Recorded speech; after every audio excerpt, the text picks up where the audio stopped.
दोस्तों, बचपन से ही हम लोगों को ये पढ़ाया और बताया जाता है कि इस दुनिया में ऐतिहासिक तौर पर 4 आसमानी किताबें हैं। पहली तौरात, दूसरी जबूर, तीसरी इंजील और जबकि चौथी और आखिरी आसमानी किताब कुरान है।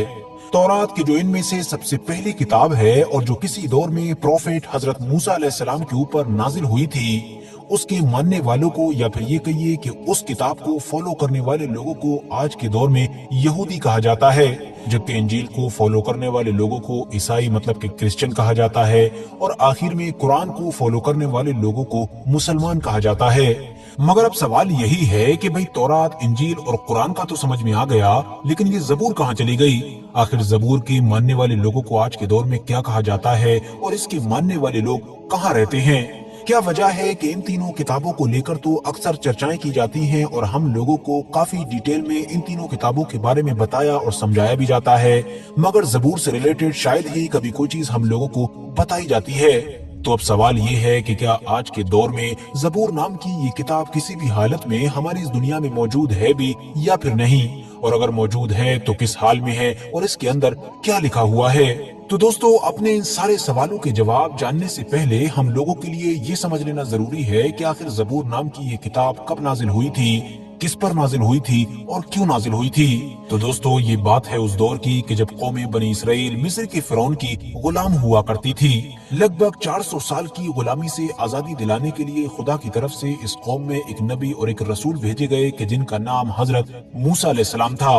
और इन्हीं के ऊपर पहली मुकम्मल आसमानी किताब को नाजिल किया गया कि जिसको हम और आप लोग तौरात के नाम से जानते हैं। पैगंबर हजरत मूसा अलैहिस्सलाम ने इन लोगों को न सिर्फ फिरौन से आजाद कराया, बल्कि इन लोगों को सहराए सीना के एक बड़े इलाके से गुजारते हुए फिलिस्तीन की तरफ भी लेकर गए। इस पूरे वाक़े का जिक्र कुरान के अंदर भी मौजूद है, और याद रहे कि ये वही सहराए सीना का इलाका है कि जो दरियाए नील और फिलिस्तीन के बीच में पड़ता है और आज के दौर में मिस्र मतलब के इजिप्ट के कंट्रोल में आता है। इसी बड़े रेगिस्तानी इलाके में तूर पहाड़ के ऊपर न सिर्फ हजरत मूसा अलैहिस्सलाम के ऊपर पहली आसमानी किताब तौरात नाजिल हुई, बल्कि साथ ही साथ बनी इसराइल को जन्नत का वो खाना भी नसीब हुआ कि जिसको मन्ना व सलवा कहा जाता है।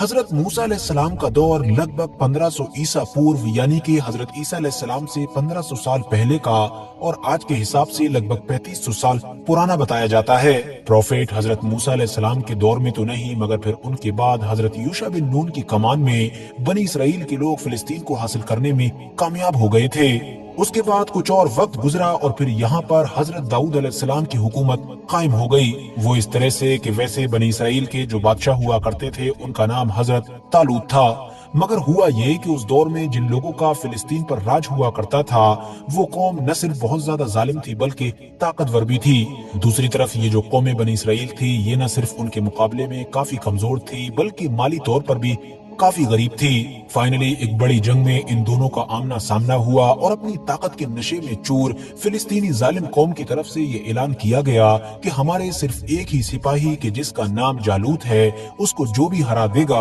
तो पूरी की पूरी ये जमीन ही तुम लोगों के हवाले कर दी जाएगी। न सिर्फ जमीन बल्कि वो ताबूत सकीना भी तुम लोगों को दे दिया जाएगा कि जो तुम्हारे लिए बहुत ज्यादा मुकद्दस मतलब पवित्र है और जिसके अंदर हजरत मूसा अलैहिस्सलाम या फिर हजरत हारून अलैहिस्सलाम जैसी बड़ी हस्तियों के तबर्रुकात मौजूद हैं। हजरत तालूत जो बनी इसराइल के सरदार थे, उन्होंने अपनी कौम के सामने ये ऐलान किया कि तुम में से जो भी इंसान इस जालूत को हराएगा मैं न सिर्फ उसके साथ अपनी बेटी की शादी कर दूंगा मतलब निकाह करा दूंगा, बल्कि वही बनी इसराइल का अगला बादशाह भी होगा। हजरत दाऊद अलैहिस्सलाम के जो उस दौर में काफी कम उम्र हुआ करते थे और बकरियां चराया करते थे, वो फौरन आगे आ गए और न सिर्फ आगे आए बल्कि उन्होंने एक वार के जरिए से ही इस जालूत नाम के बड़े से खतरनाक इंसान को हरा डाला। एक ही वार में ये जमीन पर जा गिरा। नतीजा ये हुआ कि फिलिस्तीनी लोग जंग हार गए और फिलिस्तीनियों को अपनी जमीन बनी इसराइल को देना पड़ी। वादे के मुताबिक हजरत तालूत की तरफ से बनी इसराइल के अगले बादशाह भी हजरत दाऊद अलैहिस्सलाम बने और हजरत दाऊद अलैहिस्सलाम ने इस इलाके पर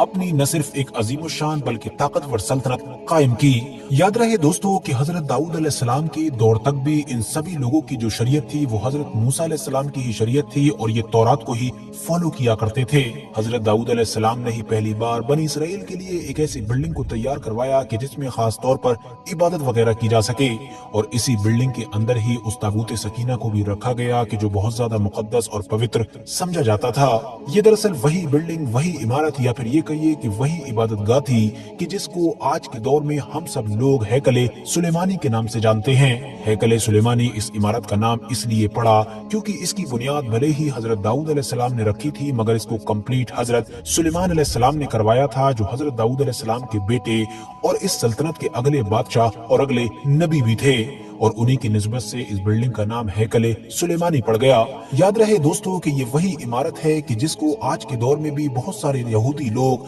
थर्ड टेंपल की शक्ल में एक बार फिर से बनाने का ख्वाब देखते हैं। और हजरत दाऊद अलैहिस्सलाम ही वो पैगंबर हैं कि जिनके ऊपर ये दूसरी मशहूर आसमानी किताब ज़बूर नाजिल हुई थी। यहाँ पर गौर करने वाली और समझने वाली बात ये है कि इस ज़बूर के अंदर कोई नई शरीयत नहीं थी, बल्कि इसके अंदर सिर्फ और सिर्फ खुदा की हम्दो सना थी, मतलब कि खुदा की तारीफें बयान की गई थी। अब क्योंकि हजरत दाऊद अलैहिस्सलाम एक ऐसे मशहूर पैगंबर हैं कि जिनको खुदा ने कुछ मोजज़े दिए थे, जैसा कि वो अपने हाथ से लोहे को नरम कर दिया करते थे, साथ ही साथ उनको बहुत ज्यादा खूबसूरत आवाज भी दी गई थी। वो जिस खूबसूरत अंदाज में और जिस खूबसूरत आवाज के साथ खुदा की हम्दो सना बयान किया करते थे, खुदा की तारीफें वगैरह किया करते थे, इस तरह से इतिहास में ना तो पहले किसी ने की थी और न ही कोई बाद में कर पाया है। ज़बूर नाम की इस किताब के नाजिल होने के बाद बनी इसराइल को बाकायदा तौर पर खुदा की हम्दो सना और खुदा की इबादत करने का तरीका सिखाया गया था। जब भी हजरत दाऊद अलैहिस्सलाम अपनी आवाज में ज़बूर की तिलावत किया करते थे तो तमाम पहाड़, आसमान और नदियां वगैरह आपके साथ झूमने लगते थे।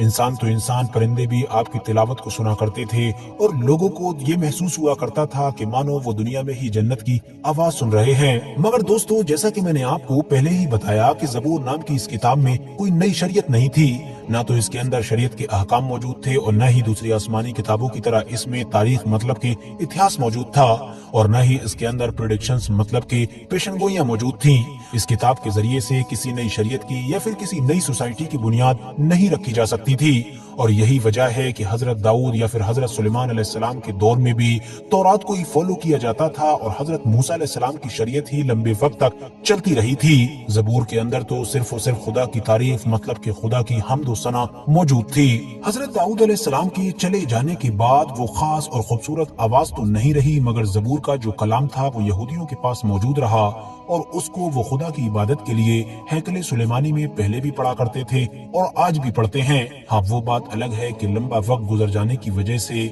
और पीढ़ी दर पीढ़ी गुजर जाने की वजह से वो कलाम आज अपनी हालत में मौजूद नहीं है, न तो वो कंप्लीट है और जो मौजूद भी है उसमें भी जाहिर है काफी कुछ बदल चुका है। दोस्तों, आप लोगों ने अक्सर बातचीत में ओल्ड टेस्टामेंट या फिर न्यू टेस्टामेंट वगैरह का नाम काफी सुना होगा, तो मैं आपको बता दूं कि हजरत मूसा अलैहिस्सलाम के ऊपर नाजिल होने वाली किताब तौरात और उनसे पहले के भी जो नबी और रसूल थे कि जिनके ऊपर खुदा की तरफ से कुछ सहीफे वगैरह नाजिल किए गए थे, उन सब को मिलाकर और हजरत दाऊद अलैहिस्सलाम पर नाजिल होने वाली किताब ज़बूर को भी मिलाकर इन सारों को ही ओल्ड टेस्टामेंट का नाम दिया जाता है। इसी तरह से हजरत ईसा अलैहिस्सलाम के ऊपर नाजिल होने वाली किताब इंजील और उनके हवारियों के खुतूत या उनसे मिली जुली जो कुछ और किताबी नुस्खे हैं, उन सब को मिलाकर न्यू टेस्टामेंट का नाम दिया जाता है। दोस्तों, अब आप लोगों को समझ आ चुका होगा कि आखिर आज के दौर में हम लोगों को ज़बूर को फॉलो करने वाले लोग क्यों नहीं दिखाई देते हैं। क्योंकि ज़बूर कोई शरीयत की किताब नहीं है, उसके अंदर तो खुदा की हम्द व सना बयान की गई है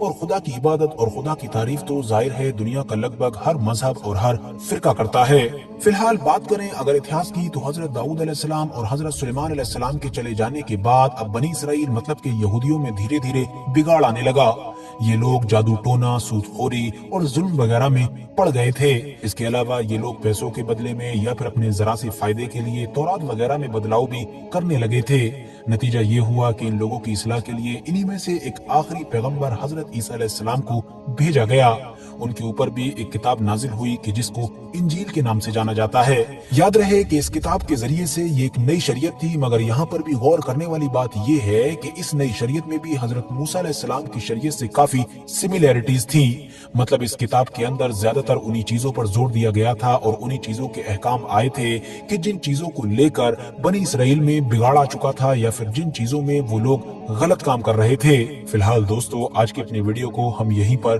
खत्म करते हैं। वीडियो अगर पसंद आई हो तो वीडियो को लाइक करने के साथ साथ अपने दोस्तों के साथ जरूर शेयर करें और इसी तरह के नॉलेजेबल और हिस्टोरिकल वीडियोस हमेशा देखने के लिए हमारे इस चैनल को सब्सक्राइब करने के साथ साथ